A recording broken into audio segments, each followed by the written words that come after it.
you all today, I come to understand that many of you in here are some kind of athlete or have participated in a sport. Whether it's football, basketball, volleyball, or track, we all know what it feels like to win and be accomplished in a sport, even if it's just a one-time thing. I'm pretty sure that every athlete in this room has once thought of what it would be like to one day play for your favorite college, or you have at least thought of how awesome it would be if you can do this one day. Many college athletes go to play sports for their favorite college with high hopes of one day going pro. It turns out to be harder than expected, mainly because these student athletes don't have any money or ways of getting money to pay for the expenses of college. Everyone knows it's hard to buy things without money. You need money, so you can only imagine how hard it is for a student athlete to make it through a semester. For example, Ladonte Hinton, he is from Michigan and goes to Providence, Rhode Island. He rarely sees his parents, brothers or sisters, and cannot afford to go over during Christmas break to see his family. His family can't afford to fly or drive to see Ladonte play because it's just too much to even try. He barely ever has any money and is never really able to participate in any leisure activities outside of school and sports. The food he does get is from his standing scholarship at PC. But with the Pell Grant Award, Ladonte was allowed to be given at the national max $5,730, and the majority of that money he sends to his mom in Michigan. He says the difference between being a student athlete and a regular student is that he and his family actually need the money, and other students basically just want the money. So there is a difference between wanting and needing, and right now, he needs the money.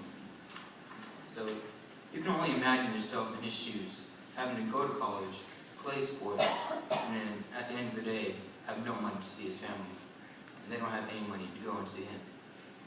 It would be hard to go without your family during such an important time of his life. This topic really caught my attention when I realized my older cousins are already going to college, some with athletic scholarships. I started to think of how they would try to pay for the rest of college that wasn't paid for, and how they would pay for other living expenses.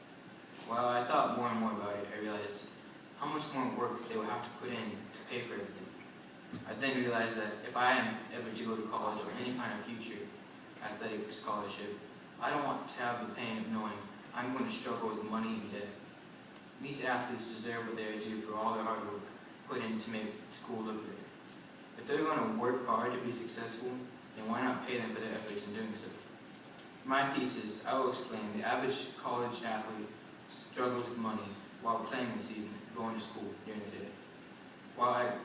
I will also explain how we can solve this problem through different payment methods. I will explain to you how these athletes are unfairly treated and do not get what is due to them for their hard work. I believe athletes need and deserve some kind of payments because these athletes do deserve to be paid.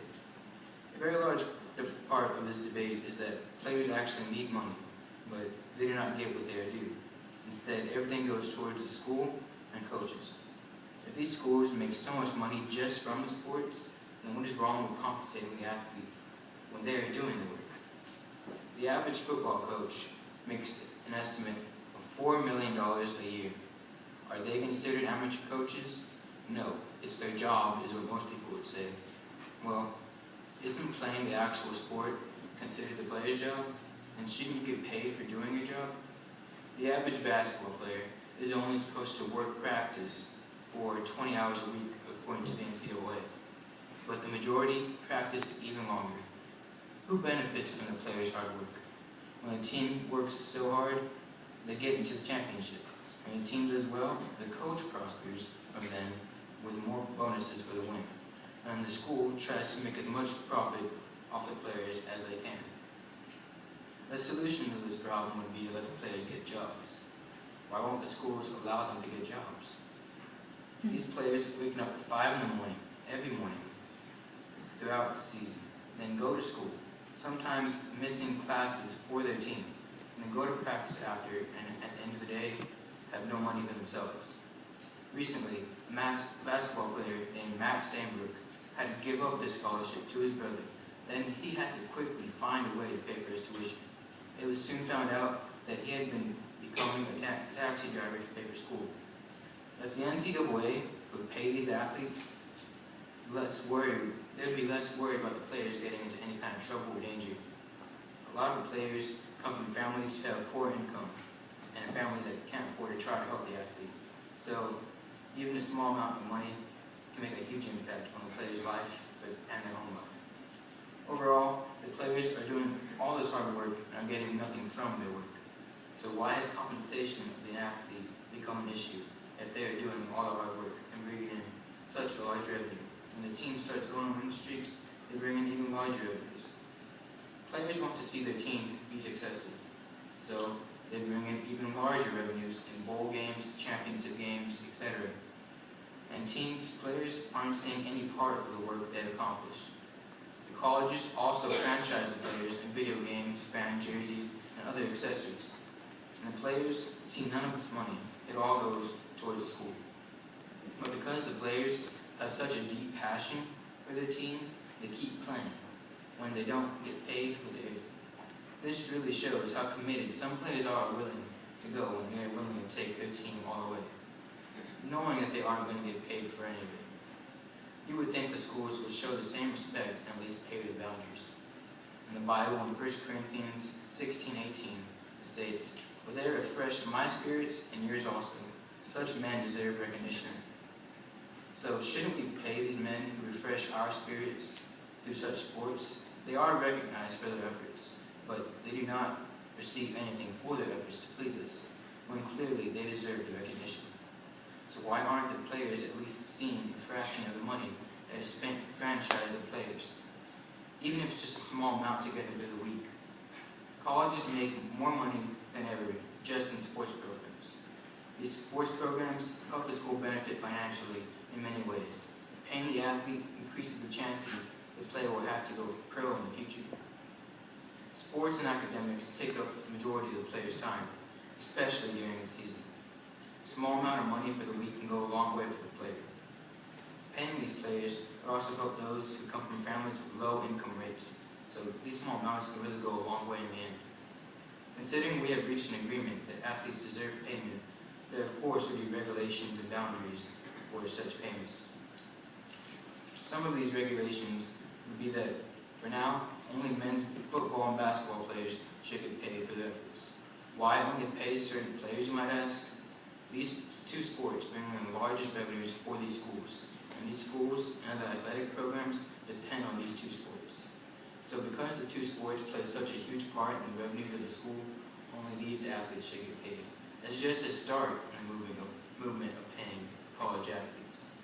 Another question you might ask is, how would we pay these student athletes? Two solutions are the Big Ten plan work study proposal or the SEC game plan proposal.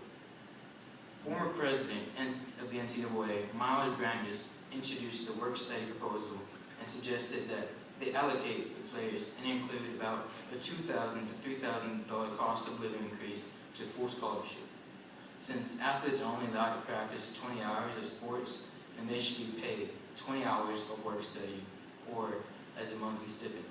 This would provide athletes with income for clothing, laundry, sundries, travels, and other small item expenses.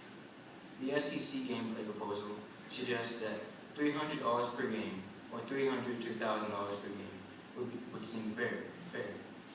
Since players play only about 30 minutes in a football game, they can be paid by the minute at about $20 per minute, $600 per game, $6,000 to $7,000 a season, which is very reasonable in payment for football players. You might say that it isn't right to pay these athletes because the colleges already pay for their college and usually provide living situations. But colleges aren't always paying for the full college experience. They do not always pay for everything.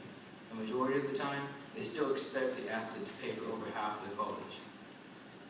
Just because the college is partially paid for doesn't mean paying for the part of the college that isn't paid for will be easy to do. Since the college will not allow the player to get a job while an athlete, this means they will have to work even harder to pay off the rest of their debts they owe. If these athletes were paid, it would make up the difference that they need for daily living expenses and help pay for the rest of their college. So, paying these college athletes will solve the majority of their problems with money concerning future debt and being able to make it through the college experience with some money to help them do so. These student athletes struggle to go through school, then go to practice, and at the end of the day, have to worry about money to pay for food, transportation, and for the rest of their school that isn't paid for already. Imagine how much easier and how much less stress these student athletes will go through if they were paid. This is why I believe in equal payment for student athletes in college, because it is only fair and right towards the player putting in all this hard work.